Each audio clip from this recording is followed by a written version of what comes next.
Hello everybody, I hope that you had a nice weekend. Today is Monday, so it's time to start with the trading week. But before I start going into the analysis that I can see in the chart now, I want to go first to Friday. Remember that Friday we were about, I think it was 11 UTC time, an hour before non-farm payrolls. Alright? I warned you guys that if the results were bad, well in this case if the results are good because good news for the labor market are bad news, because the Fed needs that the labor market cools off, all right? So the results were very good for the workers, but that's bad for the Fed, so the market had to react to it. And I was warning you guys that if the results were bad for the market, then what you were going to see is this liquidity pool getting retraced here, okay? The confluence also was the 50 MA, this purple line, and then you could open the long here, because of course we had this liquidity pool in mind at 29,600, and also this week over here around 29,500. Okay, now what happened? The results were bad and price did exactly that, came lower, retrace this liquidity pool, test the 50 MA support, and then bounce higher. At the 50% of the week, so I was around 29,425, I think it was. That's when I closed most of my trade, and then the remaining position I closed it on the top of the liquidity pool, which is around 29,650. So that was a very good trade that I saw that some of you took.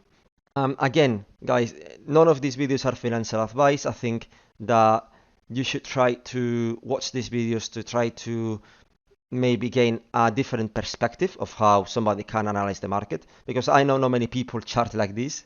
But it's not a signal. I'm not telling you long here, take profits here. It's just my plan. That's what I'm doing, okay?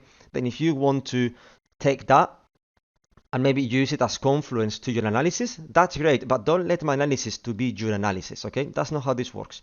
Because imagine if I'm gone tomorrow, then what have you got from this?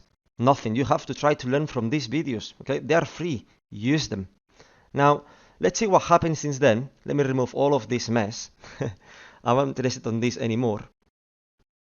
In yesterday's Sunday update, we were posting, let's go to the 4-hour time frame, the idea that there was quite a lot of liquidity still above this zone, because this zone over here, if you notice, it's a strong resistance. You can see price gets rejected, rejected, rejected, rejected.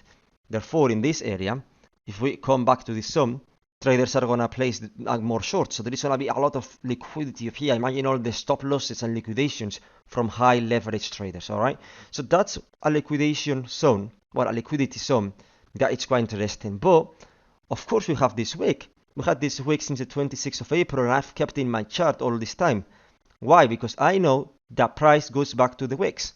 It always happens. Now, you can check that price has tagged the 50% of the wick. It might still go to the 100% of the wick, okay? Or even lower. Because yes, if you notice here, and we go to the daily time frame, look where we are. This 50 MA, it's in the daily time frame, has been our support since the 21st of April. Check here. 1, 2, 3, 4, 5, 6 retest as support. Right? That's what it's keeping us in this uptrend, or in this sideways move, as you want to say. But if we have a daily candle closing below this 50 MA, okay, then the next one can test it as resistance, and then trust me, we're gonna go lower. Where to? Difficult to tell, but I've always been telling you guys, check out this level. 25,300. I know it's a level that many people have marked in their chart, but it makes sense. Why? Because look at this. We came to this zone, there was a sell-off, boom. We came back to this zone, another sell-off, boom. Have we tested this trend line as support? No, yet. So the most likely thing is that price, we have some support over here, around 26,800. So yes, we could come here and do some sideways. But ultimately, we want to look at this level, because if we test this level and we bounce, okay, that's good. But if we break below this, what's gonna be next? Look at this. We have here a lot of liquidity pools, all in this zone. All this zone is liquidity pools. That takes you between 23,800 to 20,500. So lose this zone of 25,000, and yes, we want to probably see 22K-ish. Okay, there is also a lot of liquidations in that zone in high block capital. So that adds some confluence to the idea that 25,000 is the level to watch if we lose the 50 daily EMA. Okay, let me remove all of this. Sorry. More. Let's go again to the 4-hour time frame. Okay, we're again in the 4-hour time frame. I want you guys to keep in mind, and I want this to be clear, that this projection, this push up towards this zone, it's only valid if we close again above the daily 50 EMA. Otherwise, it's probably not going to happen. All right. Or if we see some kind of fake out below the 50 EMA, and then in the next candle we close above it again, then I'll reconsider that a scenario. But if that happens, I'll probably remove this from my chart. Okay. And then what I mean with this is that if we come again to this zone, we're gonna go past it. I have that very clear. It's not gonna be another reaction like this. We're gonna go above it. This being said, okay, you can see that we've already tagged the 50% of the wick. How? With another wick. Is that convincing? Not really, to be honest. Most wicks get filled, so I don't like it. I think we're gonna fill again at least the 50%, probably the 100%. So let's go to the 1-hour time frame. Let's see what's going on there. Let's see what I can see, maybe what Asia did, what London is doing, and maybe what New York does. All right, so let's go to the 1-hour time frame. Here we can see clearly that Asia made the move. Okay, let's mark those sessions. This would be Asia. This is London. London still got a couple of hours left. Well, the European session, but it's in London because it's the biggest stock market in Europe. And then this would be New York. All right. So what I see here is a potential Asia dumps. Sorry. London holds if London closes the next candles inside this box here, right? So London will be holding, and maybe right at the start of the New York session, if we are lucky, we could see some kind of sharp dump, maybe towards these lows here, right at the start of the session, and then a reversal. Okay. Then this would have been in then maybe Monday's false move. We'll see.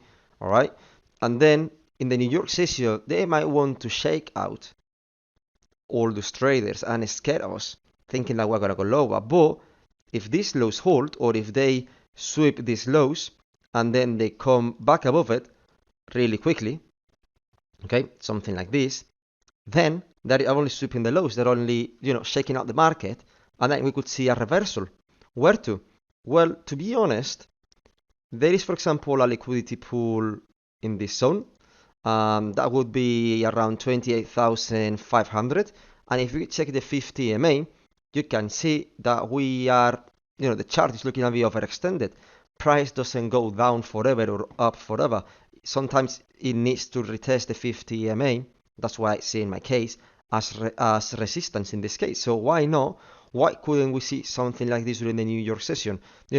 Maybe some kind of false move here towards these lows, and then a sharp reverse and hit the 50 EMA. That's also around, well, right now it's about 28,576. You can see in the top left in the corner where you see the indicator. Obviously it's gonna go down. Probably goes to 28,475, maybe $100 down until the New York session starts. But yes, why not? We could see something like this playing out today. This is what I'm keeping an eye on today. Of course, you still need to go into the 15 minutes time frame, the 5 minutes time frame, because if we come again low to this area, what you don't want to see is a bounce leaving a long wick behind, because wicks get filled, all right? Or you don't want to see a massive large green candle, because that's another liquidity pool. You want to see a bounce that it's organic, that it's clean, that it doesn't leave any imbalances behind. Because if it leaves any imbalances behind, it might tell you, hey, we might come back to this zone, or we're gonna go lower. But that's what I'm keeping an eye on. Again, it's no financial advice. Do your own research, make your own analysis.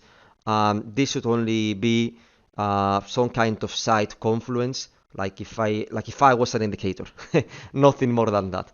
So anyway, guys, thank you so much for watching, and I'll see you soon.